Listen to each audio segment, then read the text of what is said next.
Alert mode, Commander's Nation. Peters isn't rebuilding. He's sabotaging the NFC East from the shadows. First, a ghost QB on the practice squad that could blow up the system when least expected. Second, the trade that betrays the heart of the locker room, but unleashes a secret weapon that Cliff Kingsbury wants to hide. Third, the WR1 contract with clauses so dark that they could sink Shanahan in his own game.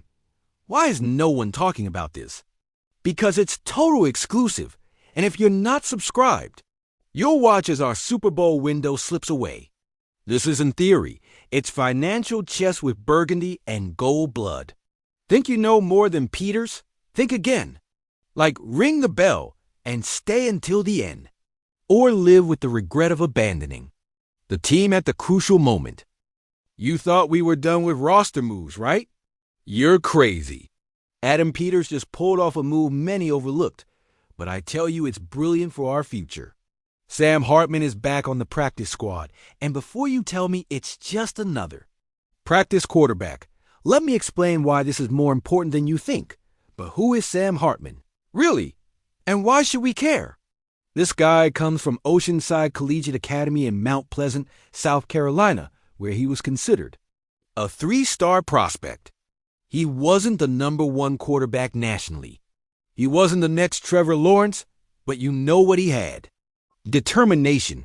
While other quarterbacks went to elite programs from day one, Hartman went to Wake Forest to earn everything from the ground up. And look what he did in Winston-Salem. 48 college games, 12,967. Passing yards, 110 passing touchdowns, and only 41 interceptions. That's a TD to int ratio of almost 3-to-1 in 48 games. Do you realize the consistency that requires? But here's what really impresses me. After 4 years at Wake Forest, he had the option to go to the NFL as a late draft pick, but he chose to do something that tells me a lot about his character. He transferred to Notre Dame for his final season. Why is this important? Because Hartman knew he needed to prove himself against elite competition in a historic program under national pressure. In South Bend, he completed 59.1% of his passes for 2,689 yards, 24 touchdowns, and 8 interceptions. He led the Fighting Irish to a 10-3 record, and they dominated Oregon State, 40-8 in the Sun Bowl. That was his collegiate farewell moment, a total demolition in a national bowl game. And you know what I love most about all this? The guy wasn't drafted. Not a single franchise thought he was worth a 7th-round pick. But who signed him immediately as a free agent? The Washington Commanders. Peters saw something that the other 31 teams didn't. Now look at this. Carousel Hartman has written, waived practice squad, elevated to the active roster, released, back to practice squad, signed to a futures contract, waived, and now back to practice squad again. Do you think that's a coincidence?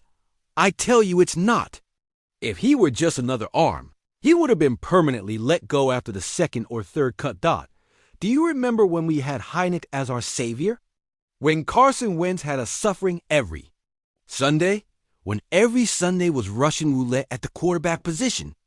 I tell you this, after years of watching this team gamble on veteran quarterbacks who didn't get us anywhere, we finally have an organization thinking long-term.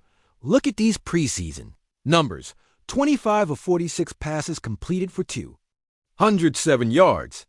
Yes, he had 4 interceptions, but do you know what I see there? I see a quarterback who's not afraid to take risks, who's learning a complex NFL system, who's competing against defenses that know our practice plays inside out. Those 4 interceptions don't worry me. I'd be more worried if he was playing conservatively and completing 3-yard passes with no risk. And do you know why this is really clever of Peters? While the Eagles are betting everything on Jalen Hurts with no real development behind him, we're building genuine depth.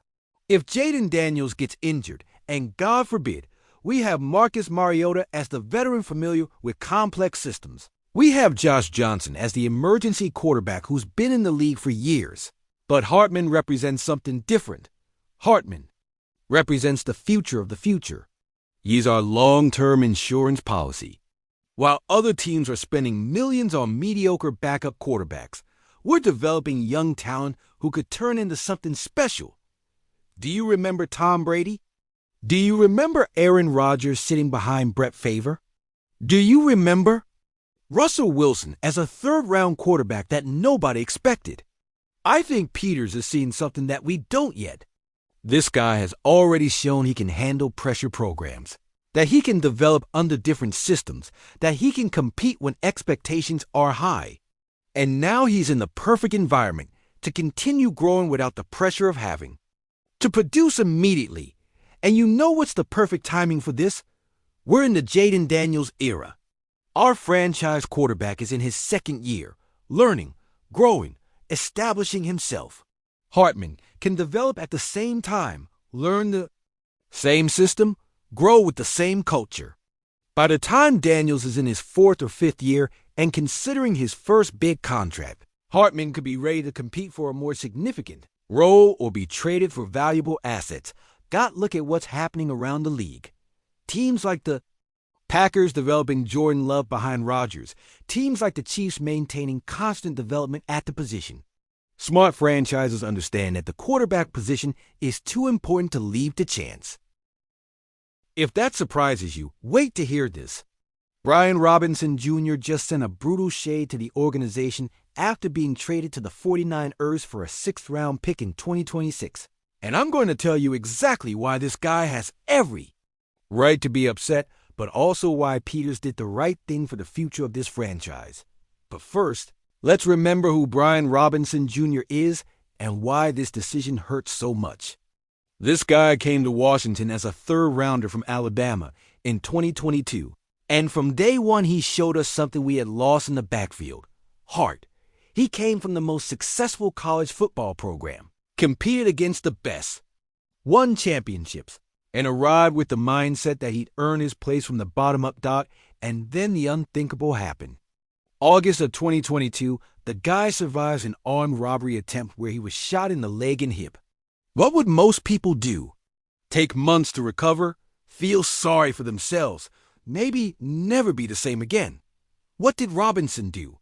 Returned in 8 weeks and gave us 797 rushing yards and 9 touchdowns as a rookie, including over 1,000 scrimmage yards. Do you understand the mental toughness that requires?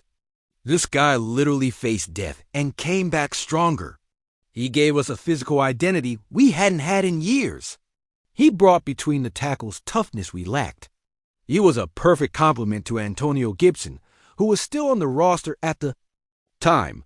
Last season, Robinson kept producing 797 rushing yards in 15 games, 4.4 yards per carry, and 7 touchdowns. They weren't Pro Bowl numbers, but they were solid, reliable back numbers who could carry 15 to 20 times per game when we needed it. And most importantly, he was OUR. He was burgundy and gold at heart, someone who bled literally and figuratively for this franchise. Now listen to his words after the trade, and tell me if you don't hear the disappointment. I couldn't really tell you that right now. The last week or two has been a bit unusual, but nothing changes for me. I have the same goals I set 3-4 months ago. Still the same process, everything the same as what I expected to do this year.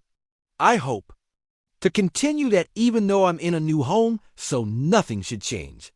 A bit unusual? I tell you this. The guy is being diplomatic because he's a professional, but between the lines, he's saying the organization handled it poorly. And after all he gave for this franchise, after the way he earned the respect of all of us, I completely understand his frustration. Do you remember when Robinson arrived and gave us that physical energy we hadn't had since John Riggins' days? This guy ran as if every yard were personal, as if every contact was an opportunity to prove he deserved to be here. He gave us identity. He gave us toughness. He gave us something to believe in when we needed something to believe in. And now, what happens? The San Francisco 49ers get a 6th-rounder in 2026, a 6th round, for someone who could be the perfect complement to Christian McCaffrey. Kyle Shanahan must be laughing to the bank because he just got a physical, proven running back who could keep McCaffrey healthy throughout a full season. But here's what many don't understand. And here's where I have to defend Peters, even if it pains me. Our GM isn't sentimental. While Jerry Jones in Dallas keeps players out of nostalgia and relationships, our GM is building a roster to win now and in the future. Chris Rodriguez Jr. and rookie 7th-rounder Jaquarii Crosby-Merritt clearly showed something in training camp that Robinson couldn't. And what exactly did they show? Speed, explosiveness, versatility. Robinson is an excellent between-the-tackles runner. But in Kingsbury's system, we need running backs who can stretch the field horizontally, come off the backfield as receivers, create big plays in space. Rodriguez Jr. demonstrated that versatility in college, and Crosby-Merritt has the speed that can perfectly complement Rodriguez's skill set. Plus, we can't ignore the elephant in the room. Robinson is in a contract year. If we kept him, and he had a great season, we would have to pay him as a starter next year. If he didn't have a great season, we would lose him in free agency without compensation. Peters saw an opportunity to get something for him now while he still had value. And you know what's the craziest thing about all this? Robinson is in the perfect situation now. The 49ers are giving him the chance to shine alongside one of the league's best running backs, to learn from McCaffrey, to prove that he can be a significant contributor to a playoff team. If he succeeds there, he'll get a fat contract in free agency. If he doesn't succeed, at least he had the opportunity in a great situation. Meanwhile, we free up roster space to develop youth that better fits the system we want to run. Rodriguez Jr. has already shown chemistry with Jaden Daniels in college, understands the concepts Kingsbury wants to implement, and has upside that Robinson, honestly, no longer had. Does this mean Robinson was bad? Of course not. It means Peters is thinking strategically about roster construction, salary cap management, and system fit. It means he's willing to make tough decisions that other GMs aren't willing to make. I believe Robinson will succeed in San Francisco, and part of me hopes he uses this extra motivation to prove that Peters was wrong. But I also think that Peters is playing chess while others are playing checkers. He is building a roster that can compete now and also maintain competitiveness in the future. And you know what will be the true test of this decision? If Rodriguez Jr. and Crosby-Merritt can deliver the production that Peters expects from them, if they can keep Daniels protected with an effective ground game, if they can open up the passing game with versatility that Robinson couldn't offer, if they can do all that, Peters will be seen as a genius. If they can't, he'll be seen as someone who traded away heart and soul for potential that never materialized.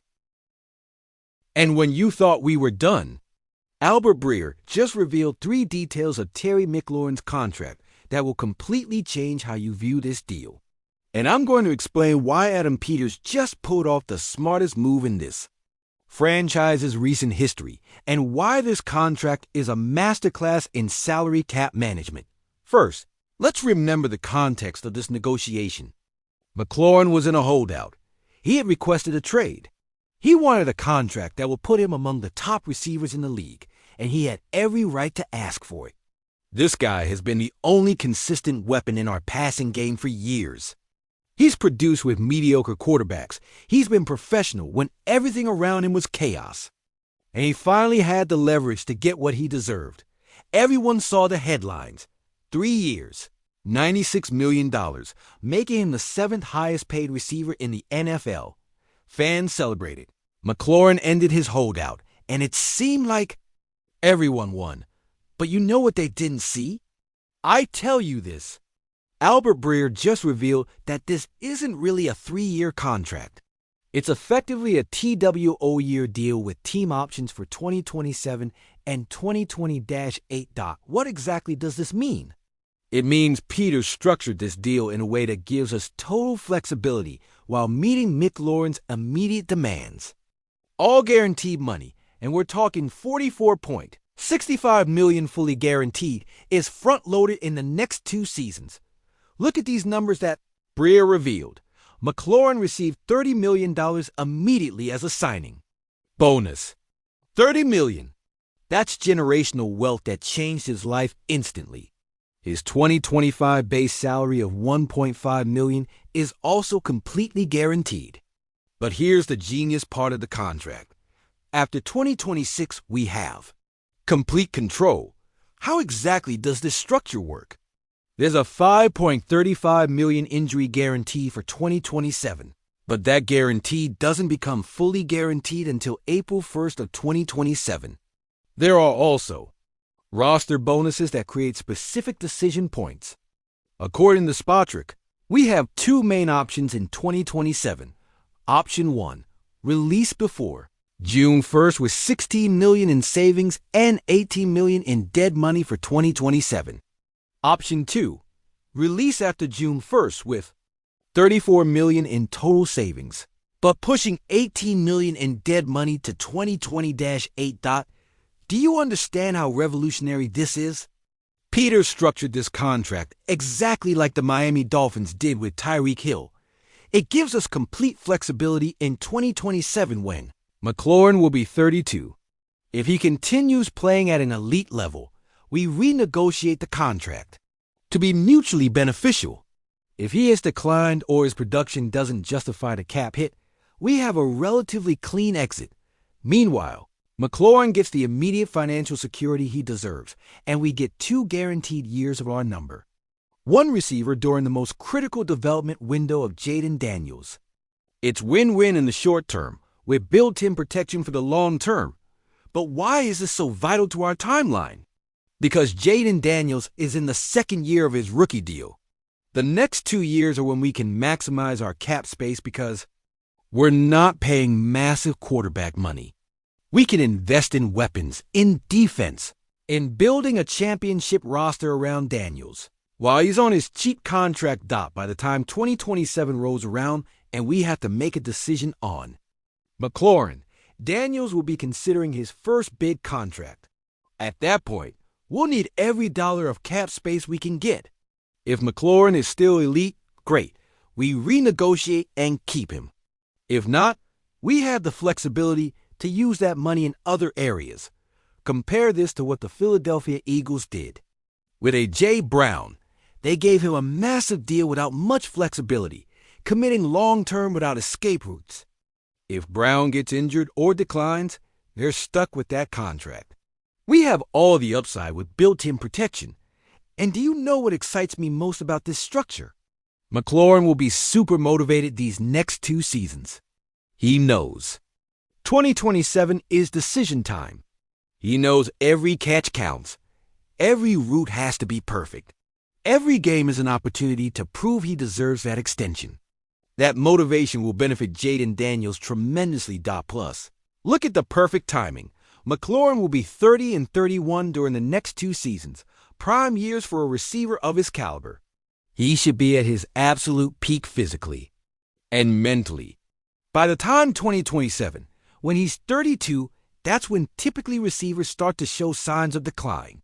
Peters perfectly timed this contract structure around McLaurin's expected performance curve. And here's what impresses me most. Peters got McLaurin to sign this structure.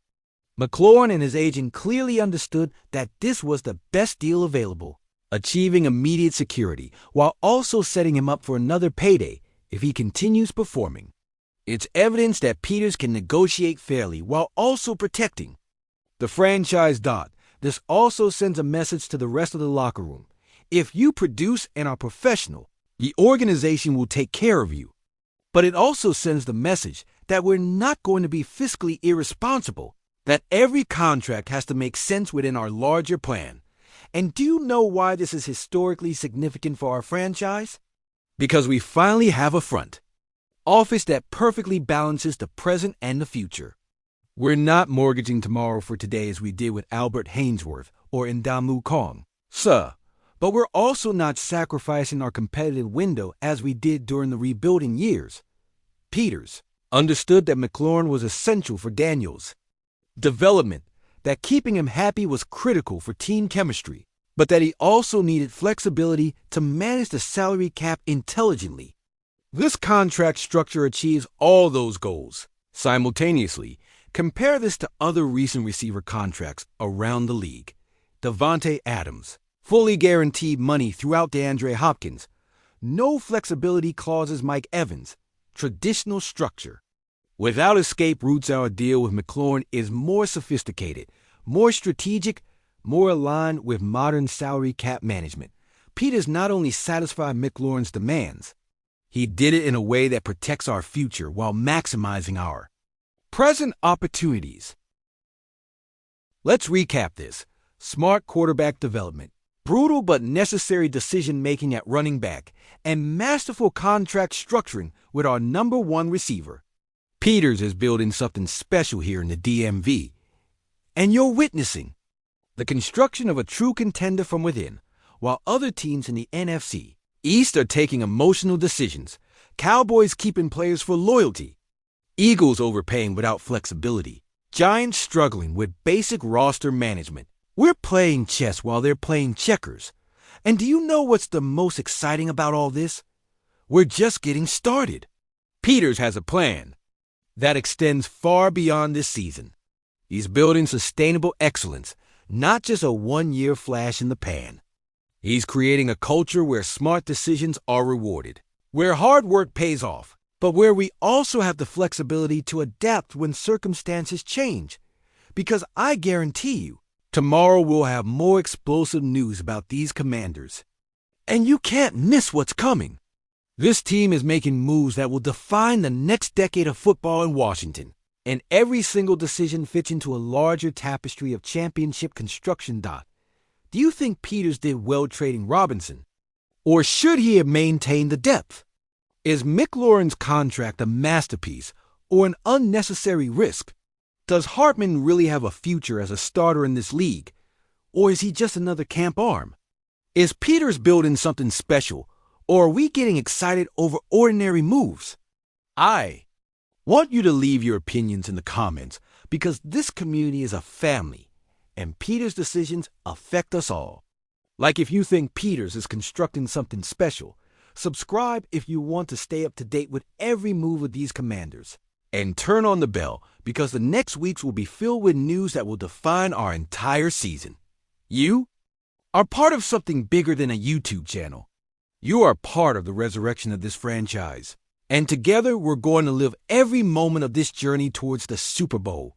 Every decision, every trade, every contract extension is another step toward returning this franchise to its rightful place among the elite teams of the NFL.